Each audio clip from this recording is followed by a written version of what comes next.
Hola amigos, bienvenidos a mi canal. El día de hoy voy a continuar con la temática de los 6000 años de pecado y Jesús viene por segunda vez. En el anterior video hemos estado analizando ya nuevamente la cronología, en donde la hemos dejado, después de haber examinado ya varios textos bíblicos que tienen referencia a los 6000 años y al séptimo día. Que todo esto en general pues nos va a llevar a ese punto de la segunda venida de Jesús. No muestro estos textos nada más para poder decir que en toda la Biblia nos está mostrando constantemente ese mensaje, sino para buscar la forma de argumentar, de dar el fundamento que comprueba que realmente Jesús viene por segunda vez, culminando esos 6000 años de pecado, por supuesto. Voy a empezar con un texto bíblico que se encuentra en Números, capítulo 6, versículo 9, que dice: Si alguno muriere súbitamente junto a él, su cabeza consagrada será contaminada. Por tanto, el día de su purificación raerá su cabeza, al séptimo día la raerá. Notemos que en este texto nos está haciendo referencia a dos factores: la contaminación y la purificación. Sabemos que viviendo en pecado estamos contaminados con todo lo que hay en este mundo, nos guste o no nos guste. Y sabemos que una vez terminados esos 6000 años, en el séptimo día o séptimo milenio, en ese sábado milenial, cumplidos o terminados esos 6000 años, comenzamos con un nuevo milenio, el inicio del séptimo milenio, en el año 6000. ¿Y qué significa? Pues esto tiene un paralelismo con lo que hemos estado tratando, que definitivamente en el séptimo día, o sea, en el séptimo milenio, nosotros ya, los que resucitemos, o de los 144,000, ya no habrá pecado.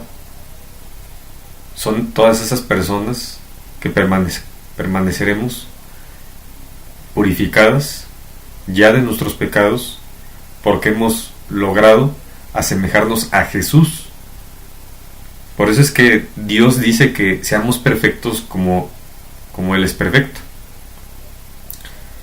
Y no por algo menciona ese texto esa razón. Entonces, estos son uno de los factores por los que debemos de trabajar constantemente para poder cambiar nuestra vida y tener una vida nueva. Por eso es que el simbolismo del bautismo, que no es por aspersión como lo dice la Iglesia Católica, no es el verdadero bautismo. El verdadero bautismo es por inmersión. Cuando esa persona se sumerge y sale del agua, nace de nuevo, con una mente nueva, con un corazón nuevo que busca aprender de nuevo. No a esas ideas preconcebidas o prejuicios que carga durante tanto tiempo de su vida y que son cosas que prefiere no dejar porque hay algo que no ha cambiado dentro de su corazón. Bueno, vamos a continuar la cronología en donde lo hemos dejado. Tito Flavio Vespasiano, del 17 de noviembre del 9 al 23 de junio del 79, conocido como Vespasiano, fue emperador del Imperio Romano desde el año 69 hasta su muerte, o sea, en el año 79, y fue el fundador de la dinastía Flavia que gobernó el Imperio Romano desde el año 69 hasta el año 96. El sitio de Jerusalén del año 70 fue un acontecimiento decisivo en la primera guerra judeo-romana. Fue seguida por la caída de Masada en el año 73 El ejército romano, dirigido por el futuro emperador Tito, con Tiberio Julio Alejandro como su segundo al mando, sitió y conquistó la ciudad de Jerusalén, que había estado ocupada por sus defensores judíos en el año 66. Bueno, voy a leer a resumidas cuentas para no alargar tanto. Después, la caída del Imperio Romano de Occidente, también conocida como la caída del Imperio Romano o la caída de Roma, fue el periodo de declive del Imperio Romano de Occidente, en que perdió la autoridad de ejercer su dominio y su vasto territorio fue dividido en numerosas entidades políticas sucesoras. Y aquí más abajo, para el año 476, cuando Odoacro depuso al emperador Rómulo, el emperador romano de Occidente ejercía un insignificante poder militar, político y financiero, y carecía de control efectivo sobre los dispersos territorios en Occidente que aún podrían ser descritos como romanos. Bueno, eso es lo que ha acontecido en la historia durante esos periodos. En el 508 inician los 1290 y 1335 días, que en profecía son años. Leamos lo que dice Daniel 12, versículos del 1 en adelante. En aquel tiempo se levantará Miguel, el gran príncipe que está de parte de los judíos de tu pueblo, y será tiempo de angustia, cual nunca fue desde que hubo gente hasta entonces. Pero en aquel tiempo será libertado tu pueblo, todos los que se hallen escritos en el libro. Y muchos de los que duermen en el polvo de la tierra serán despertados, unos para vida eterna y otros para vergüenza y confusión perpetua. Los entendidos resplandecerán como el resplandor del firmamento, y los que enseñan la justicia a la multitud como las estrellas a perpetua eternidad. Pero tú, Daniel, cierra las palabras y sella el libro hasta el tiempo del fin. Muchos correrán de aquí para allá y la ciencia se aumentará. Bueno, me detengo aquí para hacer un comentario de ese versículo. Más adelante trataremos un poco acerca de lo que la ciencia ha aumentado durante los años y cómo esto tiene relación con la última parte de la estatua de Daniel 2, de esa visión que tuvo el rey Nabucodonosor, y que ningún mago o astrólogo, ninguno de sus servidores de Nabucodonosor pudo interpretarle el sueño, y sin embargo Daniel lo pudo hacer. Continuamos, versículo 5. Y yo, Daniel, miré, y he aquí otros dos que estaban en pie, el uno a este lado del río y el otro al otro lado del río. Y dijo uno al varón vestido de lino, que estaba sobre las aguas del río: ¿cuándo será el fin de estas maravillas? Y oí al varón vestido de lino que estaba sobre las aguas del río, el cual alzó su diestra y su siniestra al cielo, y juró por el que vive por los siglos, que será por tiempos y la mitad de un tiempo. Y cuando se acabe la dispersión del poder del pueblo santo, todas estas cosas serán cumplidas.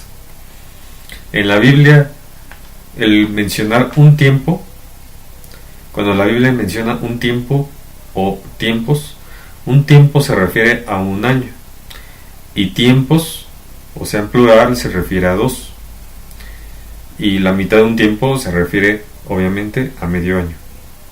Continúo, versículo 8. Y yo oí, mas no entendí. Y dije: Señor mío, ¿cuál será el fin de estas cosas? Él respondió: Anda, Daniel, pues estas palabras están cerradas y selladas hasta el tiempo del fin.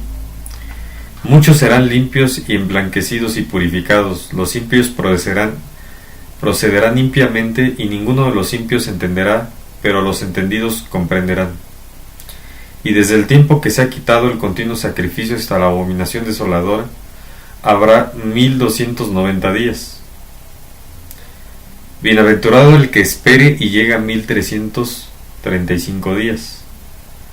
Y tú irás hasta el fin y reposarás y te levantarás para recibir tu heredad al fin de los días. Esta profecía tiene doble cumplimiento. Ya se cumplió por primera vez en los periodos definidos, y falta que se cumpla por segunda vez antes de la segunda venida de Jesús, Por eso dice el versículo 13 que irás hasta el fin y reposarás para recibir la heredad del fin de los días. Los 1290 días y 1335 y 1260 días entran dentro del periodo de los 2300 días. Solo que su cumplimiento lleva un enfoque y relación con eventos importantes dentro del cristianismo, así como las 70 semanas de años también están establecidas dentro de ese periodo. Ahora vamos a hacer un análisis acerca de dónde comienzan precisamente ese periodo de años. En el 538 comienzan los 1260 años de persecución. Más adelante voy a dar el argumento necesario de donde yo extraje el por qué comienzan esos 538 años a partir de ahí. No es bajo mi propia deducción, por supuesto que no lo es. Recuerden que yo estoy haciendo referencia constantemente a lo que dice la Biblia y sobre todo a los escritos de Ellen White. Por supuesto, en conjunto, enlazando ambas partes, tanto la fuente de la Biblia como la fuente de los escritos de Ellen White. Apocalipsis 12. Vamos a leer los versículos de uno en adelante, que dice: apareció en el cielo como una gran señal una mujer vestida del sol, con la luna debajo de sus pies y sobre su cabeza una corona de 2 estrellas. Y estando encinta clamaba con dolores de parto, en la angustia del alumbramiento. También apareció otra señal en el cielo: he aquí un gran dragón escarlata que tenía 7 cabezas y 10 cuernos, y en sus cabezas 7 diademas. Y su cola arrastraba la tercera parte de las estrellas del cielo y las arrojó sobre la tierra, y el dragón se paró frente a la mujer que estaba para dar a luz, a fin de devorar a su hijo tan pronto como naciese. Voy a hacer una pausa aquí para hacer otro comentario de que muchas veces algunos católicos mencionan este texto, o en general no precisamente católicos, sino quizás de otras religiones. Ellos confirman que utilizando Apocalipsis 12 versículos de el 1 al 2, que esa mujer vestida del sol con la luna debajo de sus pies y sobre su cabeza una corona de 2 estrellas, creen o piensan que es la Virgen María, o sea, o como pintan a la Virgen de Guadalupe, lo cual eso es una aberración doctrinal. Eso es falso. ¿Por qué? Porque esto tiene una interpretación diferente, y la interpretación correcta que también Ellen White respalda bajo sus visiones, y nosotros podemos notarlo si leemos constantemente la historia desde el año en que estamos comenzando en este video, bueno, desde mi video anterior, y podemos notar que esa mujer no es la Virgen María. Es el pueblo de Dios, que permanecerá firme y que será perseguido, por supuesto, porque va a haber una angustia entre todos aquellos predicadores de la verdadera palabra de Dios, y que pues esas personas van a ser perseguidas. Eso es lo que va a acontecer. Bueno, vamos a continuar. Y ella dio a luz un hijo varón, que regirá con vara de hierro a todas las naciones, y su hijo fue arrebatado para Dios y para su trono. Y la mujer huyó al desierto, donde tiene lugar preparado por Dios, para que allí la sustenten por 1260 días. Después hubo una gran batalla en el cielo. Miguel y sus ángeles luchaban contra el dragón, y luchaban el dragón y sus ángeles, pero no prevalecieron, ni se halló ya lugar para ellos en el cielo. Y fue lanzado fuera el gran dragón, la serpiente antigua, que se llama Diablo y Satanás, el cual engaña al mundo entero. Fue arrojado a la tierra, y sus ángeles fueron arrojados con él. Entonces oí una gran voz en el cielo que decía: ahora ha venido la salvación, el poder y el reino de nuestro Dios y la autoridad de su Cristo, porque ha sido lanzado fuera el acusador de nuestros hermanos, el que los acusaba delante de nuestro Dios día y noche. Ok. Versículo 11. Y ellos le han vencido por medio de la sangre del Cordero y de la palabra del testimonio de ellos, y menospreciaron sus vidas hasta la muerte. Por lo cual alegraos, cielos, y los que moráis en ellos. Ay de los moradores de la tierra y del mar, porque el diablo ha descendido a vosotros con gran ira, sabiendo que tiene poco tiempo. Y cuando vio el dragón que había sido arrojado a la tierra, persiguió a la mujer que había dado a luz al hijo varón, y se le dieron a la mujer las 2 alas de la gran águila, para que volase de delante de la serpiente al desierto, a su lugar donde es sustentada por un tiempo, tiempos y la mitad de un tiempo. Y la serpiente arrojó de su boca tras la mujer como un río, para que fuese arrastrada por el río. Pero la tierra ayudó a la mujer, pues la tierra abrió su boca y tragó el río que el dragón había echado de su boca. Entonces el dragón se llenó de ira contra la mujer, y se fue a hacer guerra contra el resto de la descendencia de ella, los que guarden los mandamientos de Dios y tienen el testimonio de Jesucristo. Ok. Y notemos también que está hablando de tiempos y la mitad de un tiempo. Y está hablando de que esa mujer se le dieron alas de águila para que volase de delante de la serpiente al desierto, a su lugar donde es sustentada por esos tiempos. Recordemos lo poco que hablé de el tercer Elías. Precisamente ese pueblo que va a conformar o va a ser el simbolismo de ese tercer Elías, porque recordemos que en la profecía nos menciona Dios de que va a haber un Elías, pero él sin embargo dijo que ya había llegado un Elías. Y recordemos que el primer Elías estuvo en el Antiguo Testamento, y recordemos que Juan el Bautista tenía el espíritu, el poder y el espíritu de Elías. Y posteriormente habrá un tercer Elías. Ahora notamos cómo es que Dios está haciendo una obra a través de Elías. Puede ser que él, estando en el cielo, esté haciendo una obra especial. Por eso es que Juan el Bautista, porque sabemos que el primer Elías es el auténtico, valga la redundancia, es el auténtico Elías que ascendió al cielo sin pasar por la muerte.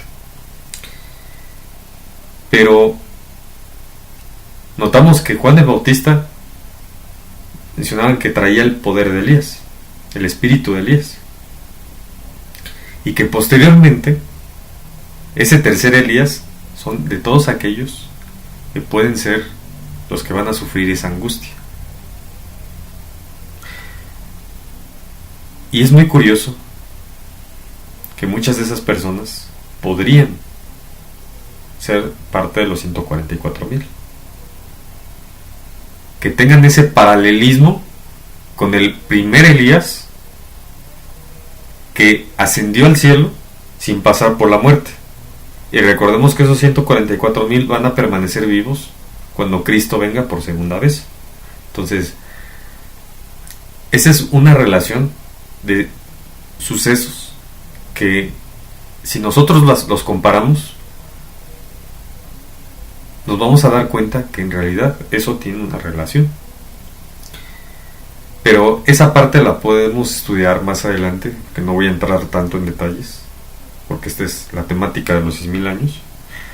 Y ustedes podrían indagar un poco de ello, ver los capítulos de Primera de Reyes, capítulos, si no más no recuerdo, capítulo 17 y 18.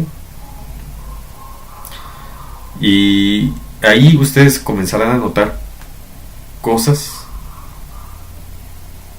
que en realidad pueden sorprendernos para el fin de los tiempos. Y claro que ya he citado algunos textos de Elías con referencia a los 6,000 años. Y pues como notamos aquí, la mujer no es una mujer como tal. Recordemos que hay una relación entre Dios y su pueblo. Sabemos que nos habla de que Él es el esposo y nosotros somos la esposa. Todo el pueblo de Dios es la esposa. Todos aquellos por los que Jesús viene, por los que va a venir por segunda vez y que viene por ellos, son la esposa y Él es el esposo. Por eso es que el pueblo es considerado como una mujer. Lo interpreta la Biblia como una mujer. De eso vamos a leer un poco más en las citas de Ellen White, que hacen referencia a este punto para poder aclararlo aún más. Bueno, aquí hay otro texto de Daniel 8. No lo voy a leer todo, me voy a ir al versículo 14. Y él dijo: hasta 2300 tardes y mañanas, luego el santuario será purificado. Por eso es que no lo leí todo, porque ya lo había leído anteriormente y no quiero alargar más aún. Bueno, vamos al libro del conflicto de los siglos de Ellen White y vamos al capítulo 16 del tema la Biblia y la Revolución Francesa, y nos vamos a esta parte que está desde aquí, desde la supresión. La supresión de las Sagradas Escrituras durante el periodo de la supremacía papal había sido predicha por los profetas, y el revelador había señalado también los terribles resultados que iba a tener, especialmente para Francia, el dominio del hombre de pecado. Dijo el ángel del Señor: hollarán la santa ciudad 42 meses, y daré autoridad a mis 2 testigos, los cuales profetizarán 1260 días, vestidos de sacos. Y cuando hayan acabado de dar su testimonio, la bestia que sube del abismo hará guerra contra ellos, y prevalecerá contra ellos, y los matará. Y sus cuerpos muertos yacerán en la plaza de la gran ciudad que se llama simbólicamente Sodoma y Egipto, en donde también el Señor de ellos fue crucificado. Y curioso número, el que está ocupando 42 meses. Acordémoslo. Yo voy a leer la parte que está en rojo. Ustedes pueden buscar el libro del conflicto de los siglos si lo tienen, lo pueden comprar, o también pueden descargar algún archivo PDF donde se encuentra este libro, con obviamente con permisos, principalmente que eso de que ha sido subido, no para un robo, sino que se subió, y para que toda la gente, porque hay mucha gente que no tiene acceso a los lugares, a las bibliotecas donde realmente lo pueden comprar. Pero bueno, vamos a continuar. En conformidad con lo que dice el profeta, se iba a ver en aquel tiempo, poco antes del año 1798, que un poder de origen y carácter satánico se levantaría para hacer guerra a la Biblia. Y en la tierra en que de aquella manera iban a verse obligados a callar los 2 testigos de Dios, se manifestarían el ateísmo del faraón y la disolución de Sodoma. Esta profecía se cumplió de un modo muy preciso y sorprendente en la historia de Francia durante la Revolución en 1793. El mundo oyó por primera vez a toda una asamblea de hombres nacidos y educados en la civilización, que se habían arrogado el derecho de gobernar a una de las más admirables naciones europeas. Bueno, como lo he dicho, ustedes pueden comprar el libro, que realmente lo recomiendo por todo el contenido que tiene, porque es uno de los libros que también más debemos de leer, aparte de la Biblia, referente a la parte espiritual, por supuesto, porque hay libros mucho más también muy interesantes que podemos absorber ese conocimiento que se encuentra ahí, y por supuesto examinándolo todo y reteniendo lo bueno. Y pues estos libros, pues los que pueden descargar, precisamente hay gente que se encarga de subir esos libros que compró para poderlos descargar, o que otras personas que no tienen pues el poder económico para hacerlo, o la economía, pues normalmente esas personas pues lo descargan, ¿no? Pero lo mejor pues es tener el libro físicamente, por supuesto, tenerlo y que lo podamos tener a la mano, y que al descargarlo a veces no es tan fácil, que lo guardamos en ciertos lugares, en alguna computadora, en una tablet, etcétera. Pero generalmente todos estos libros, pues la gente que los compra, que los tiene físicamente, los sube al internet, y pues para que, con la intención de que otras personas lo puedan leer. Y no quiere decir que eso sea un robo, por supuesto que no lo es. El ángel había sido enviado a Daniel con el objeto expreso de que le explicara el punto que no había logrado comprender en la visión del capítulo 8, el dato relativo al tiempo. Hasta 2300 tardes y mañanas entonces será purificado el santuario. Me voy en la parte que está hasta abajo, donde dice ese decreto, antes de la primera línea que remarqué con rojo. Ese decreto se encuentra en el capítulo 7 de Esdras, versículos del 2 al 26. Fue expedido en su forma más completa por Artajerjes, rey de Persia, en el año 457 a.C., pero en Esdras 6:14 se dice que la casa del Señor fue edificada en Jerusalén por mandamiento de Ciro y de Darío y de Artajerjes, rey de Persia. Estos tres reyes, al expedir el decreto y al confirmarlo y completarlo, lo pusieron en la condición requerida por la profecía para que marcase el principio de los 2300 años, tomando el año 457 a.C., en que el decreto fue completado. Como fecha de la orden, se comprobó que cada especificación de la profecía referente a los 70 semanas se había cumplido. Y como ven, esto no me lo invento yo. Creo que los que sabemos de dónde viene de dónde parte precisamente toda esta profecía de los 2300 años, no nos lo estamos inventando nada más porque otro lo dijo, porque otro señor predicador, sea pastor o sea quien sea, lo dijo. No. Recordemos que yo había comentado que más adelante mostraría las citas de Ellen White en donde se menciona que por qué se partió de esos 457, de ese año 457, los 2300 días, que traducido en profecía son 2300 años.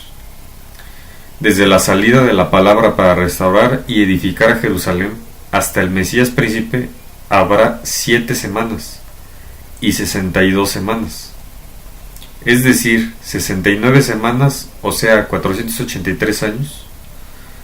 El decreto de Artajerjes fue puesto en vigencia en el otoño del año 457 a.C. Y me detengo aquí porque también voy a hacer un comentario acerca de por qué en otoño fue que eso podría haber, por qué empezó en otoño, o la razón de la cual podría ser del por qué empezó ahí. Recordemos cuándo nació Jesús, en qué mes. En septiembre. No he hecho alguna explicación acerca de los textos bíblicos que nos lleven al nacimiento de Jesús, pero todo apunta a que Jesús nació en septiembre, el día 11 aproximadamente, y allí en ese mes es cuando comienza el otoño.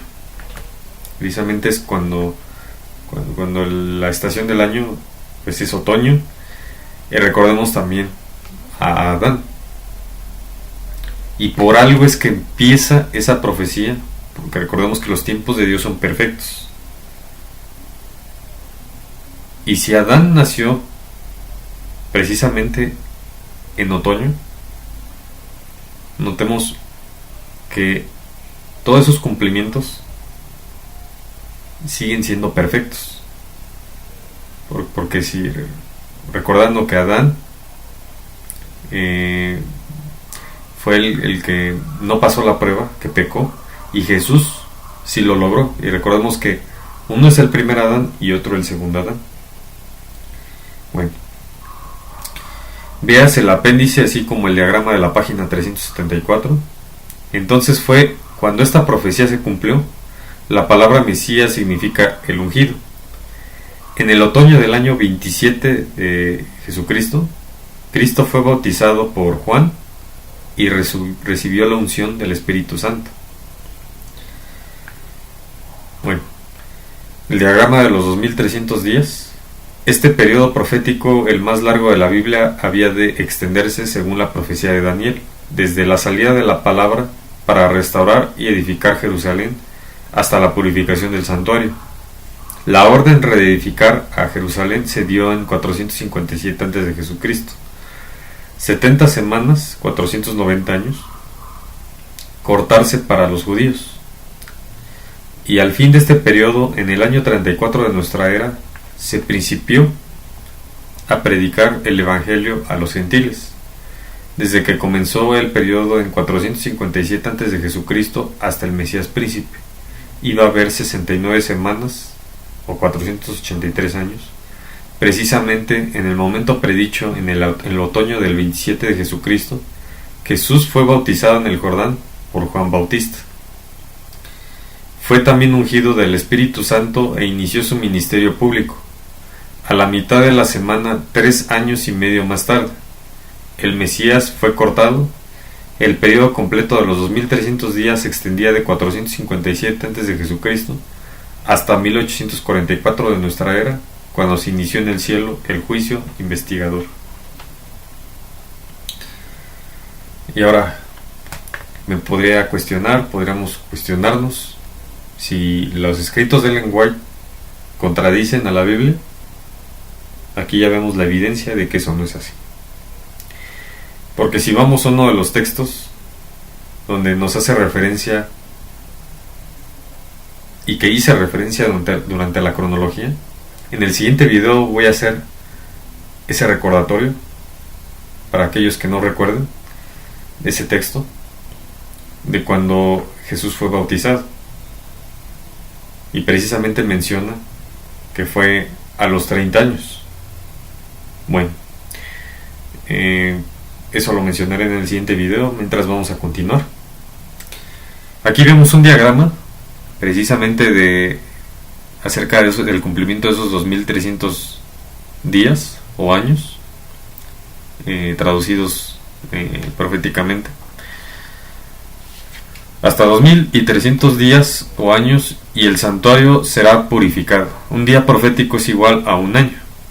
Literal número 1434 y Ezequiel 4:6. Bueno, yo voy a tomar una Biblia para principalmente ver a qué se está refiriendo Ellen White. Si vamos al números 1434, que dice: conforme al número de los días, de los 40 días en que reconocisteis la tierra, llevaréis vuestras iniquidades. 40 años, un año por cada día, y conoceréis mi castigo. Ezequiel 4:6.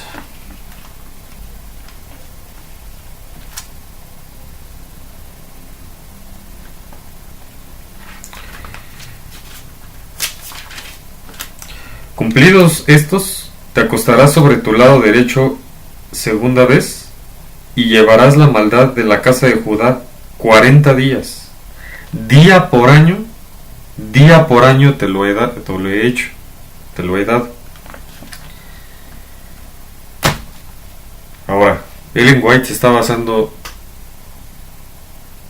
en algo falso. No. Acabo de leer esos textos que se encuentran en Números 14:34 y Ezequiel 4:6, que hacen referencia precisamente a la interpretación de los días por años, referente a periodos proféticos únicamente, por supuesto. Y aquí en este diagrama vemos las 7 semanas o 49 años, desde el 457 antes de Cristo al 408, es que precisamente donde se cumplen.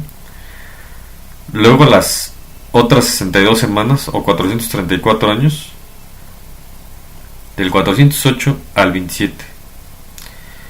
Una semana o 7 años, precisamente del 27 al 34, con la muerte de Esteban. Recordemos lo que dice la Biblia en el libro de Hechos.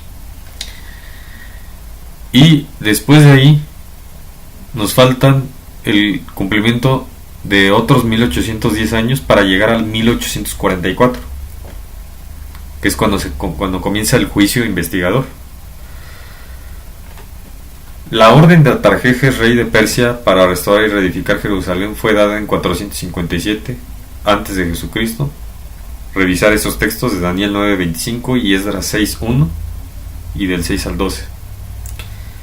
La reconstrucción y restauración de Jerusalén se terminó al fin de los primeros 49 años de la profecía de Daniel 9:25. Jesús fue ungido del Espíritu Santo en ocasión de su bautismo. Mateo 3:16, Hechos 10:38. De 457 antes de Jesucristo hasta el ungido hubo 483 años. El Mesías príncipe fue cortado a la mitad de la semana cuando fue crucificado en el año 31 de nuestra era. Daniel 9:27 y Mateo 27 del 50-51. Desde la muerte de Esteban, el Evangelio fue a los gentiles. Daniel 9:24, Hechos 7:54 al 56, 8:1. De 457 al tiempo de los gentiles, 490 años. Al fin de los 2300 años, en 1844, se inicia la purificación del santuario celestial, o sea, la hora del juicio. Daniel 8:14 y Apocalipsis 14:7. El triple mensaje de Apocalipsis 14, versículos 6 al 12, es proclamado a todo el mundo antes de la segunda venida de Cristo a esta tierra. Y pues, ¿qué estamos haciendo en esta temática? Acorde al séptimo punto, y muy curioso, que esté haciendo referencia a Ellen White en el séptimo punto de todo esto que está hablando ella, al triple mensaje de Apocalipsis, 14 versículos del 6 al 12, que es proclamado a todo el mundo antes de la segunda venida de Cristo. Qué casualidad. Hay muchas casualidades en el mundo, pero para mí, para mucha gente habrá muchas casualidades, pero para mí no lo hay. La verdad es que eso no. Bueno, voy a seguir pasando y vamos a la página 275. Yo voy a leer lo que está remarcado morado y en rojo. Miller y sus colaboradores creyeron primero que los 2300 días terminarían en la primavera de 1844, mientras que la profecía señala el otoño de ese mismo año. Veas el diagrama y el apéndice. La mala inteligencia de este punto fue causa de desengaño y perplejidad para los que habían fijado para la primavera de dicho año el tiempo de la venida del Señor, pero esto no afectó en lo más mínimo la fuerza de la argumentación que demuestra que los 2300 días terminaron en el año 1844 y que el gran acontecimiento representado por la purificación del santuario debía verificarse entonces. Recordemos lo que hablé sobre Miller, Guillermo Miller o William Miller, y que precisamente los que daban ese mensaje se dieron cuenta que estaban en un error posteriormente. ¿Y qué dudas podríamos tener del 2031? Si eso lo podremos cuestionar también más adelante, si ustedes podrían continuar aún viendo esta temática. Algunos quizás ya no la ven, de los pocos que obviamente pueden ver mis videos, porque no toda la gente puede encontrar mis videos, sino que yo los comparto y pues cada quien decide la decisión, porque es una decisión de cada quien, si creerlo o ser sinceros de que el mensaje pues en verdad nos hace despertar, o a ignorarlo. Al empezar a estudiar las Sagradas Escrituras como lo hizo, para probar que son una revelación de Dios, Miller no tenía la menor idea de que llegaría a la conclusión a que había llegado. Apenas podía él mismo creer en los resultados de su investigación, pero las pruebas de la Santa Escritura eran demasiado evidentes y concluyentes para rechazarlas. Había dedicado 2 años al estudio de la Biblia, cuando en 1818 llegó a tener la solemne convicción de que unos 25 años después aparecería Cristo para redimir a su pueblo. No necesito hablar, dice Miller, del gozo que llenó mi corazón ante tan embelecedora perspectiva, ni de los ardientes anhelos de mi alma para participar del júbilo de los redimidos. La Biblia fue para mí entonces un libro nuevo. ¿Era esto en verdad una fiesta de la razón? Todo lo que para mí había sido sombrío, místico u obscuro en sus enseñanzas había desaparecido de mi mente ante la clara luz que brotaba de sus sagradas páginas. Y oh, cuán brillante y gloriosa parecía la verdad. Todas las contradicciones y disonancias que había encontrado antes en la palabra desaparecieron, y si bien quedaban muchas partes que no comprendía del todo, era tanta la luz que de las Escrituras manaba para alumbrar mi inteligencia oscurecida, que al estudiarlas sentía un deleite que nunca antes me hubiera figurado que podría sacar de sus enseñanzas. Bueno, entonces eso es un relato también acerca de William Miller. Recordemos William Miller, que fue un predicador laico bautista, militar, campesino y jefe cívico local en Long Hampton, en el este de Nueva York. Estudiante de la historia y la profecía bíblica. A partir de los estudios comenzó a predicar en 1831 el inminente segundo venimiento de Cristo. ¿Y por qué adventistas pioneros como él buscaron principalmente estudiar la historia? Porque nosotros debemos formarnos de cultura, debemos ser cultos, lo más cultos que podamos ser. Podremos hacer o lograr llevar el mensaje a todas esas personas que no lo conocen, que no creen en nada, en ningún Dios o en absolutamente algo. Ahora vamos al capítulo 19, una profecía significativa, y yo voy a ir directamente a este recuadro, ya prácticamente ya para terminar, procurando poner a un lado toda opinión preconcebida y prescindiendo de todo comentario. Comparó pasaje con pasaje con la ayuda de las referencias marginales y de la concordancia. Prosiguió su estudio de un modo regular y metódico, empezando con el Génesis y leyendo versículo por versículo. No pasaba adelante sino cuando él, que estaba estudiando, quedaba aclarado, dejándole libre de toda perplejidad.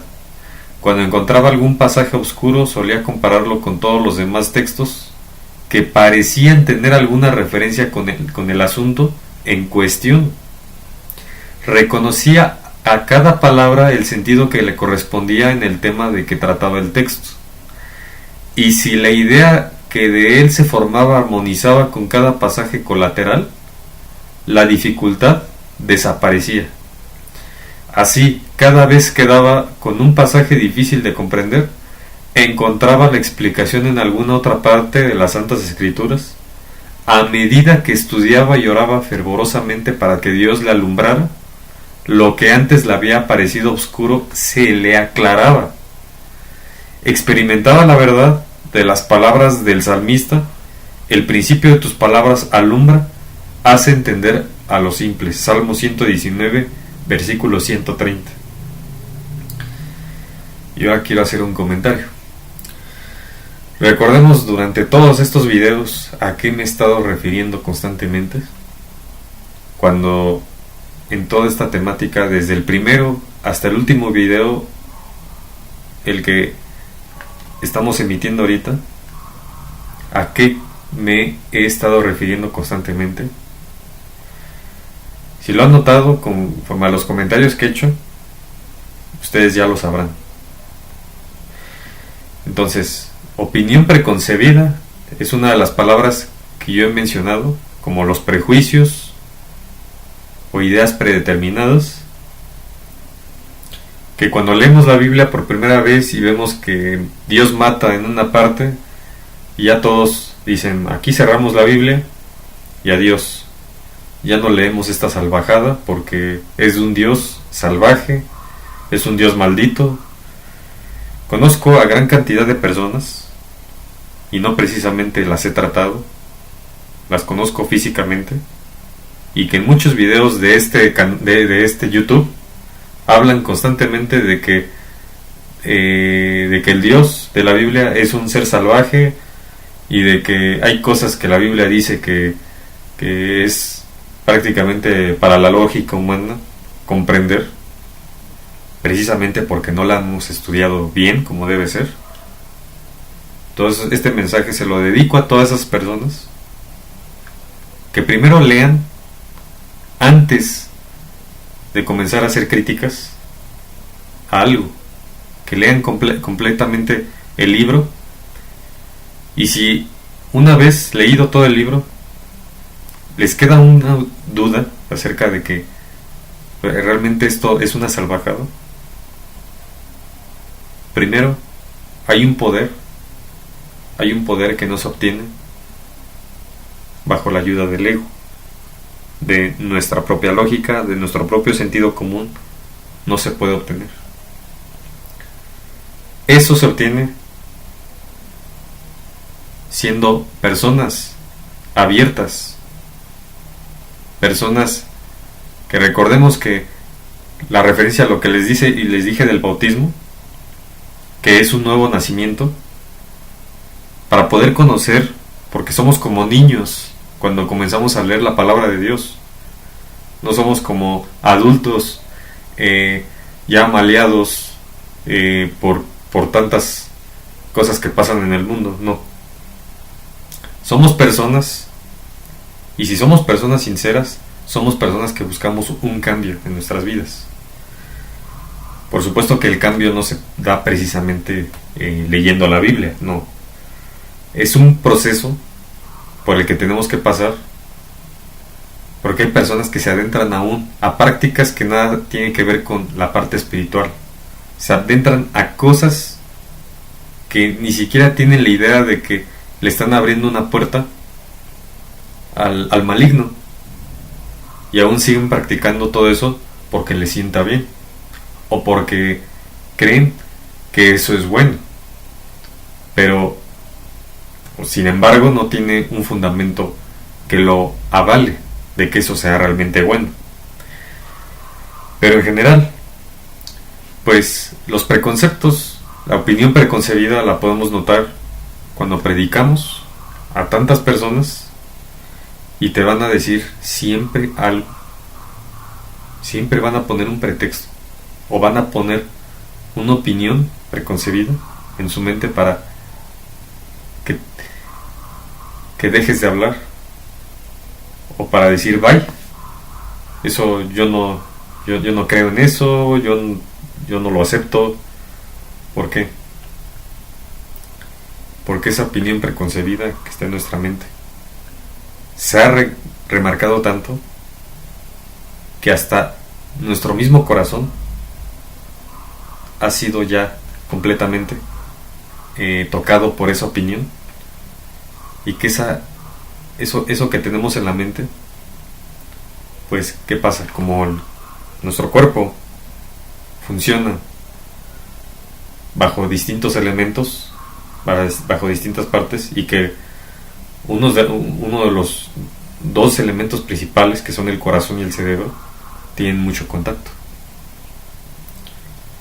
y eso lo pueden decir médicos, etcétera. Que sin el corazón, pues el cerebro no funciona, por supuesto, y sin el cerebro, pues el corazón tampoco. Entonces, esas opiniones se van a nuestro corazón y se quedan ahí, y nos volvemos seres egocéntricos. Nos podemos volver seres egocéntricos, personas que ya no salimos de nuestros propios conceptos. Ya estamos, es como cuando a alguien le dicen aquí en México, ese no sale de sus casillas, ya lo están sacando de sus casillas porque pues le están diciendo esto, le están diciendo otro, y pues así va a reaccionar. Bueno, pues aquí notamos un ejemplo de William Miller, cómo es que él estudiaba la Biblia y se daba cuenta de las cosas y de que se dejó de toda opinión preconcebida y estudió humildemente la Biblia con sinceridad para buscar la verdad y no para volverse fanático religioso, porque el fanático religioso es otra cosa. Eso es diferente. El que nos tomemos en serio las cosas es totalmente diferente al concepto que se tiene de fanatismo religioso. Fanatismo religioso es una persona que no sale precisamente también de su religión, por eso es fanático, porque se opone, habla mucho de su religión. Pero eso sí, a un fanático religioso, si le podríamos predicar algo como esto, pues yo dudo que esa persona pueda reaccionar. ¿Por qué? Porque se encierra en su propia religión, se fanatiza por todo lo que tiene su religión, y eso no le permite leer o indagar otras cosas. Por eso es que, señores, hay que leer bien. No por el hecho de leer un libro y donde se habla de tantas salvajadas que Dios hizo y que nuestra mente lo analice de esa manera, no quiere decir que eso sea así realmente. No. Todo tiene una explicación, el por qué Dios mató para hacer justicia, porque ya no había de otra, y por qué tuvo que mover tantas cosas para que una línea donde iba a nacer Jesús se iba a mantener. Porque sin esa línea, si esa línea hubiese sido tocada, ese linaje, nuestro plan de salvación no serviría de nada. Y para nada, Jesús pues hubiese fracasado en su obra para la salvación de nosotros. Pero si entendiéramos todos esos puntos, cuando leamos bien la Biblia, nos vamos a dar cuenta de por qué Dios tuvo que mover todo eso. Y bueno, lo del año 2031, pues muchas personas quizás no lo van a creer. Otros a lo mejor sí, pero todo eso tiene una razón de ser. Y sabemos que el cumplimiento de los 6000 años es ahí y no hay vuelta atrás. Sabemos que hay personas como William Miller que se dieron cuenta de las cosas. Pero simplemente démosle un análisis a todas las noticias sobre todos esos acontecimientos que hay en el mundo y nos vamos a dar cuenta que el tiempo ya no es mucho. De hecho, hay una parte que también, pues, respecto al tiempo, el tiempo parece que acelera muy rápido. No sé, cada quien tiene un sentir, una percepción diferente del tiempo, aunque en realidad el tiempo tiene 24 horas, siempre ha tenido 24 horas el tiempo, pero la percepción, hay cosas tan aceleradas, innovaciones en el mundo de la ciencia, acontecimientos de guerras, etcétera, que todo eso es profético y que en otra temática acerca de las profecías eso lo voy a analizar. Bueno, sin más, yo los dejo aquí con toda esta reflexión acerca de todas las citas de Ellen White, que leí y los textos bíblicos. Y espero que esta temática les haya gustado. Y les mando un abrazo y nos vemos en el siguiente video.